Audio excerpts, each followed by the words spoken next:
اللہ کا نام لے کر جو بڑا مہربان نہایت رحم والا ہے۔ اصحاب الاخدود کے معنی اہل خندق ہے اور ان سے مراد وہ لوگ ہیں جنہیں دین حق یعنی عیسیٰ کا مذہب سے نہ پھرنے کی سزا کے طور پر بادشاہ ذو نواس کے حکم پر خندقوں میں ڈال کر جلا دیا گیا۔ سب سے پہلے تو تمام دیکھنے اور سننے والوں کو دل کی گہرائیوں سے خوش آمدید اور پیار بھرا سلام۔ پیارے دوستو، حضرت صہیب سے روایت ہے کہ رسول اللہ صلی اللہ علیہ وآلہ وسلم نے فرمایا، تم سے پہلے ایک بادشاہ تھا جس کے پاس ایک جادوگر تھا۔ جب وہ جادوگر بوڑھا ہو گیا تو اس نے بادشاہ سے کہا کہ اب میں بوڑھا ہو گیا ہوں تو آپ میرے ساتھ ایک لڑکے کو بھیج دیں تاکہ میں اسے جادو سکھا سکوں۔ تو بادشاہ نے ایک لڑکا جادو سیکھنے کے لیے جادوگر کی طرف بھیج دیا۔ جب وہ لڑکا چلا تو اس کے راستے میں ایک راہب تھا، تو وہ لڑکا اس راہب کے پاس بیٹھا اور اس کی باتیں سننے لگا جو اسے پسند آئیں۔ پھر جب بھی وہ جادوگر کے پاس آتا اور راہب کے پاس سے گزرتا تو اس کے پاس بیٹھتا اور اس کی باتیں سنتا، اور جب وہ لڑکا جادوگر کے پاس آتا تو وہ جادوگر اس لڑکے کو دیر سے آنے کی وجہ سے مارتا۔ تو اس لڑکے نے اس کی شکایت راہب سے کی۔ راہب نے کہا، اگر تجھے جادوگر سے ڈر ہو تو کہہ دیا کر کہ مجھے میرے گھر والوں نے روک لیا تھا، اور جب تجھے گھر والوں سے ڈر ہو تو کہہ دیا کر کہ مجھے جادوگر نے روک لیا تھا۔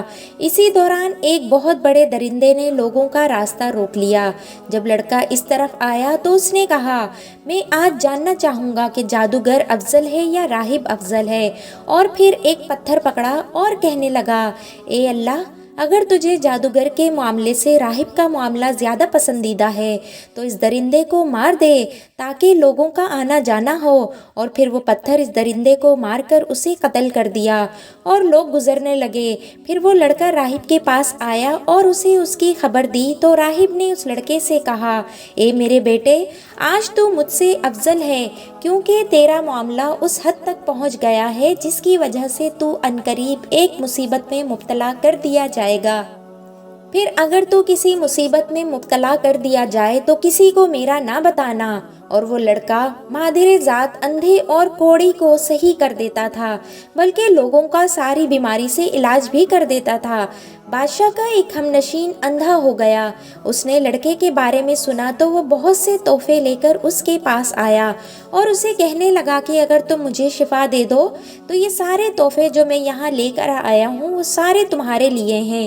اس لڑکے نے کہا، میں تو کسی کو شفا نہیں دے سکتا، شفا تو اللہ تعالیٰ دیتا ہے، تو اگر تو اللہ پر ایمان لے آئے تو میں اللہ تعالیٰ سے دعا کروں گا کہ وہ تجھے شفا دے دے۔ پھر وہ شخص اللہ پر ایمان لے آیا تو اللہ تعالیٰ نے اسے صحت عطا فرما دی۔ پھر وہ آدمی بادشاہ کے پاس آیا اور اس کے پاس بیٹھ گیا جس طرح وہ پہلے بیٹھا کرتا تھا۔ بادشاہ نے اس سے کہا کہ کس نے تجھے تیری بینائی واپس لوٹا دی؟ اس نے کہا، میرے رب نے۔ اس نے کہا، کیا میرے علاوہ تیرا کوئی اور رب بھی ہے؟ اس نے کہا، میرا اور تیرا رب اللہ ہے۔ پھر بادشاہ اس کو پکڑ کر اسے عذاب دینے لگا تو اس نے بادشاہ کو لڑکے کے بارے میں کہا۔ پھر جب وہ لڑکا آیا تو بادشاہ نے اس لڑکے سے کہا، اے بیٹے، کیا تیرا جادو اس حد تک پہنچ گیا ہے کہ اب تو مادر ذات اندھے اور کوڑی کو بھی صحیح کرنے لگ گیا ہے؟ لڑکے نے کہا، میں تو کسی کو شفا نہیں دیتا بلکہ شفا تو اللہ تعالیٰ دیتا ہے۔ بادشاہ نے اسے پکڑ کر عذاب دیا یہاں تک کہ اس نے راہب کے بارے میں بادشاہ کو بتا دیا۔ راہب آیا تو اس سے کہا گیا کہ تو اپنے مذہب سے پھر جا۔ راہب نے انکار کر دیا۔ پھر بادشاہ نے آرا منگوایا اور اس راہب کے سر پر رکھ کر اس کا سر چیر کر اس کے 2 ٹکڑے کر دیے۔ پھر بادشاہ کے ہم نشین کو لایا گیا اور اس سے بھی کہا گیا کہ تو اپنے مذہب سے پھر جا۔ اس نے بھی انکار کر دیا۔ بادشاہ نے اس کے سر پر بھی آرا رکھ کر سر کو چیر کر اس کے 2 ٹکڑے کروا دیے۔ پھر اس لڑکے کو بلوایا گیا۔ وہ آیا تو اس سے بھی یہی کہا گیا کہ اپنے مذہب سے پھر جا۔ اس نے بھی انکار کر دیا۔ تو بادشاہ نے اس لڑکے کو اپنے کچھ ساتھیوں کے حوالے کر کے کہا، اسے فلاں پہاڑ پر لے جاؤ اور اسے اس پہاڑ کی چوٹی پر چڑھاؤ۔ اگر یہ اپنے مذہب سے پھر جائے تو اسے چھوڑ دینا، اور اگر انکار کر دے تو اسے پہاڑ کی چوٹی سے نیچے پھینک دینا۔ چنانچہ بادشاہ کے ساتھی اس لڑکے کو پہاڑ کی چوٹی پر لے گئے تو اس لڑکے نے کہا، اے اللہ، تو مجھے ان سے کافی ہے، جس طرح تو چاہے مجھے ان سے بچا لے۔ اس پہاڑ پر فوراً ایک زلزلہ آیا جس سے بادشاہ کے وہ سارے ساتھی گر گئے اور وہ لڑکا چلتے ہوئے بادشاہ کی طرف آ گیا۔ بادشاہ نے اس لڑکے سے پوچھا کہ تیرے ساتھیوں کا کیا ہوا؟ لڑکے نے کہا اللہ پاک نے مجھے ان سے بچا لیا ہے۔ بادشاہ نے پھر اس لڑکے کو اپنے ساتھیوں کے حوالے کر کے کہا اسے ایک چھوٹی کشتی میں لے جا کر سمندر کے درمیان میں پھینک دینا، اگر یہ اپنے مذہب سے پھر جائے تو اسے چھوڑ دینا۔ بادشاہ کے ساتھی اس لڑکے کو لے گئے تو اس لڑکے نے کہا اے اللہ تو جس طرح چاہے مجھے ان سے بچا لے۔ پھر وہ کشتی بادشاہ کے ان ساتھیوں سمیت الٹ گئی اور وہ سارے کے سارے غرق ہو گئے اور وہ لڑکا چلتے ہوئے بادشاہ کی طرف آ گیا۔ بادشاہ نے اس لڑکے سے کہا تیرے ساتھیوں کا کیا ہوا؟ اس نے کہا اللہ تعالیٰ نے مجھے ان سے بچا لیا۔ پھر اس لڑکے نے بادشاہ سے کہا تو مجھے قتل نہیں کر سکتا جب تک کہ اس طرح نہ کرو جس طرح کہ میں تجھے حکم دوں۔ بادشاہ نے کہا وہ کیا؟ اس لڑکے نے کہا سارے لوگوں کو ایک میدان میں اکٹھا کرو اور مجھے سولی کے تختے پر لٹکاؤ، پھر میرے ترکش سے ایک تیر کو پکڑو، پھر اس تیر کو کمان کے ہلا میں رکھو اور پھر کہو اس اللہ کے نام سے جو اس لڑکے کا رب ہے، پھر مجھے تیر مارو، اگر تم اس طرح کرو تو مجھے قتل کر سکتے ہو۔ پھر بادشاہ نے لوگوں کو ایک میدان میں اکٹھا کیا اور پھر اس لڑکے کو سولی کے تختے پر لٹکا دیا، پھر اس کے ترکش میں سے ایک تیر لیا، پھر اس تیر کو کمان کے ہلا میں رکھ کر کہا اس اللہ کے نام سے جو اس لڑکے کا رب ہے، پھر وہ تیر اس لڑکے کو مارا تو وہ تیر اس لڑکے کی کنپٹی میں جا گھسا تو لڑکے نے اپنا ہاتھ تیر لگنے والی جگہ پر رکھا اور مر گیا۔ تو سب لوگوں نے کہا ہم اس لڑکے کے رب پر ایمان لائے، ہم اس لڑکے کے رب پر ایمان لائے، ہم اس لڑکے کے رب پر ایمان لائے۔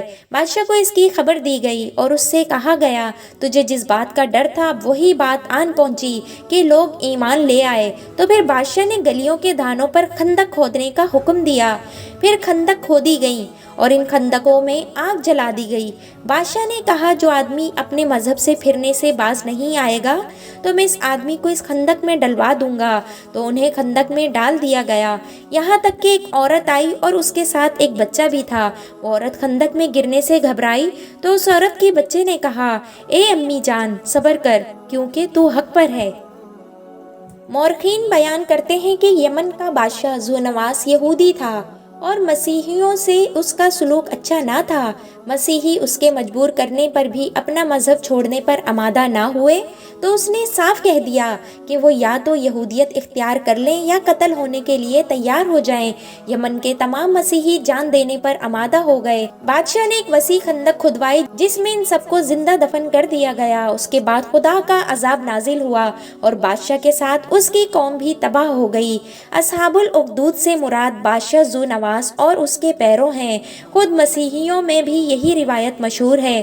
523 عیسوی میں یمن کے یہودی بادشاہ ذونواس نے نجران کے مسیحیوں پر ظلم و ستم ڈھائے جسے قرآن مجید نے اصحاب الاخدود کے نام سے ذکر کیا ہے۔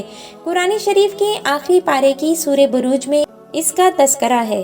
یہ بادشاہ جس کا ذکر اس قصے میں ہے ملک یمن کا بادشاہ تھا جس کا نام حضرت ابن عباس کی روایت میں یوسف ذونواس تھا۔ اس کا زمانہ نبی کریم صلی اللہ علیہ وآلہ وسلم کی ولادت باسعادت سے 70 سال پہلے کا زمانہ تھا، اور یہ لڑکا جس کو کاہن یا ساحر کے پاس اس کا فن سیکھنے کے لیے بادشاہ نے مامور کیا تھا، اس کا نام عبداللہ بن تامر ہے اور راہب مسیحی مذہب کا عابد اور زاہد ہے۔ اور اس زمانے میں چونکہ مذہب عیسیٰ علیہ السلام ہی دین حق تھا، اسی لیے یہ راہب اس وقت کا سچا مسلمان تھا۔